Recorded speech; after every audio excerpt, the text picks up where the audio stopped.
kasing umagos pababa ng bulkan ang lahar. Good.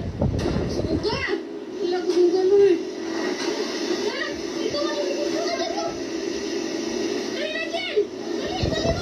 Ang dating malinis na ilog, naging ilog ng lahar. At umapaw pa. Lord, in Jesus' name. Sa sitio Tamburong, sa barangay Biak na Bato, nasakop ng bayan ng La Castellana. Lord, please, Lord, pupiri, Lord, imo ni nga balay, Lord. Please, silang mama, Lord, pupiri, Lord. Ang mga kalalakihang ito, pilit na isinalba ang motor na naipit sa mga inanod ng kahoy. Damo ko nakita nga mga tao nga gagagad na sila tapos nagkahadlok na sila. Malakat na sila kay para mag-backway. Ang 85 anyos na si Lola Pila, dahil paika-ika ng maglakad, kinarga na ng mga barangay tanod. Kalakaw, katilit naman kayo. Mit-mit na lang nila nga ako sinilas. Ang Department of Public Works and Highways sa La Castellana, magdamagang nilinis sa mga kalsadang nabalot ng abo. Simula po kami kanina ng mula alas 3, kapal masyado yung manslo. Manghawid lang. Ang pamilya ng magsasakang si Carlita nanlumo nung binalikan nila ang kanilang bahay malapit sa ilog ng barangay Biak na Bato. Oh. Adi ka man kaabot sa tuwod ng hakit. Ang kanila kasing kusina, lubog sa lahar. Tapos iputangan na kong bato para nga makaano ko sa lapugan. Dili na ko, maabot na ako din oh. Na makapagluto na. Ang kanilang banyo, ito na lang ang natira. Kadili na lang na dili, may na. Inaban na mong dili nga sa lamre. Pagkaputol na nga lubog. Pero ipinagpapasalamat pa rin daw nilang wala ni isa sa kanilang pamilya ang nasaktan. Kamo ko sa babaw. Kung ko daw mo, hawa na ko puro dili nga lugar. Magpulit lang ko sa bukid. Kung naglapit ka lang kayo ang ano mo pag nagbaha. Pero sa kalagitnaan ng shoot ng aming team, Kung sa kalayo akay na ikinisig ang balay sa kanlaon. Wala ko kabalo. Sa kalayo. biglang nagkagulo.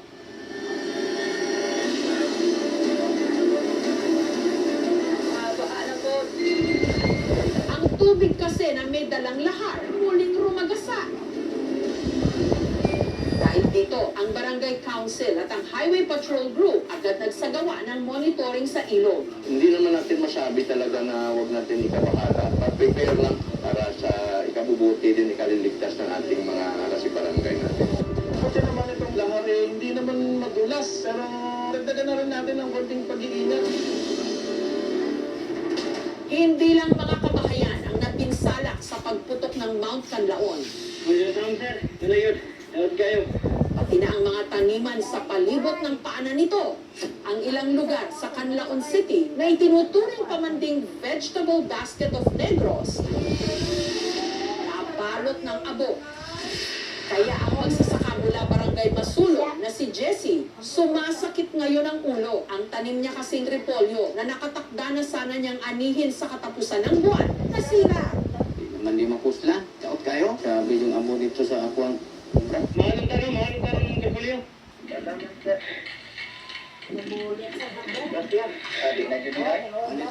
Mapalit ang tanto na ako ang sunod balay o ako ang mga fans kong mga estudyante kong mga bata ba. Nag-uul kayo. Kaluwagi. Ako ani mo kubra na mamatay rin. The local government unit have a mixed assessment. Sinisiguro na mabigyan sila ng mga assistance. Ang mga tourist spot malapit sa bulkan, pansamantala munang isinara sa publiko. Gaya ng Padudusan Falls na ganito na ang itsura ngayon. Kaya ang tindahan ni Leia na malapit sa waterfalls, wala ngayong kita. Wala nang turista. Mahirap po talaga mo kasi yun lang yung inasahan namin sa ngayon. Eh, hindi kami nakatulog ng maayos. Kasi lagi ka nakikiramdam. Baka puputok na naman ulit. Ang Mount Canlaon, dito po nanggagaling ang tubig ng dalawang major rivers dito sa Central Negros. Ang area po na nako-cover niya para sa supplyan ng tubig is 158,500 hectares. Isa sa malaking problema ngayon sa lugar, kawalan ng malinis na tubig. Di magkakasalot o may nagkuhan. Kadali lang man po, inuras man magtubod. Yung tubig namin sa ngayon is contaminated. Kami ang nagsusupply ng drinking water to this affected barangay. Ang Mount Canlaon, ikatlo sa pinakaaktibong bulkan sa Pilipinas. Sunod sa Mount Mayon ng Bicol at ng Taal Volcano sa Batangas. Una itong sumabog taong 1866. Sa paglipas ng mga taon, nakapagtala ito ng mahihinang pagsabog. May kumakalat din ngayong post online na ang pagputok daw ng Canlaon parang may pattern. Tuwing atres daw kasi ng Hunyo, tila nag-aalboroto ang bulkan. Katulad nung June 3, 2003, June 3, 2006, at ngayon naman, June 3, 2024. May paliwanag dyan ang PHIVOLCS. Sa palagay po natin, coincidence lamang ito. Although, hindi lang po June, no? Ang huling pagputok ng vulkan, bago nitong June 3 na pagputok, ay noong December 2017. Pero isa na marahil sa pinakamalagim na pagputok ng Mount Canlaon. Nangyari August 10, 1996, kung saan nataon pa man ding nasa tuktok ng bulkan ang tatlong mountaineers na doon na rin binawian ng buhay. In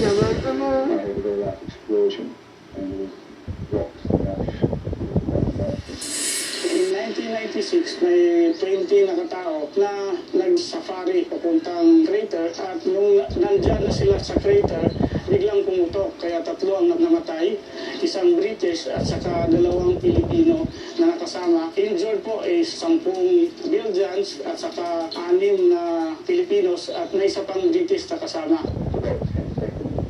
Rock started to catch up with me, and I held it with my hands off my head, protecting me from the rock wall. The rocks were crashing down for about a minute. It was very hot, and it was that was very scary. Yung space very clear. Yung kasi nung tumaan sa bulkan, ako pa yung parang sa pressure cooker na yung mga ganun. Isa sa mga namatay, ang dating presidente ng Negros Mountaineering Club Incorporated na si Mil. I was at my neighbor's house. Yung kapatid, hindi, pumunta sa akin. Daray, pumutok ang bulkan at Canlaon.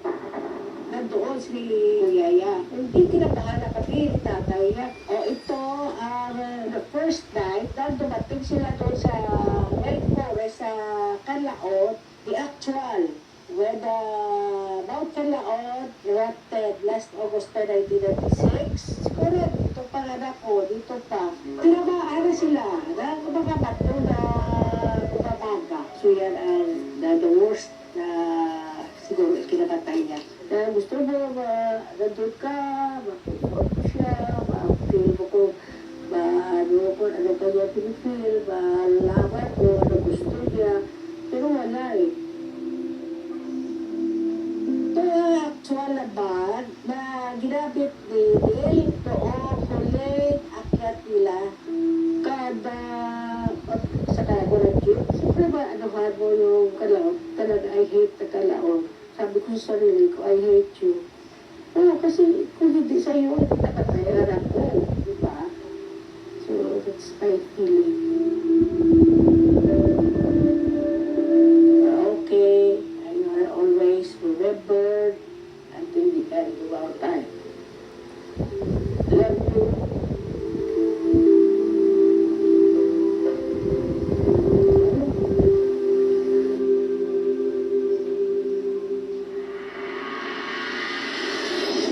Samantala, dahil may pagbabadya pa rin ng muling pagsabog ng bulkan, nananatili ngayon sa mga evacuation area ang ilang residente. Kailangan po ang ating mga local government officials at ang mga pamayanan ay maghanda dahil sa hindi po natin alam kung ano pwede mangyari.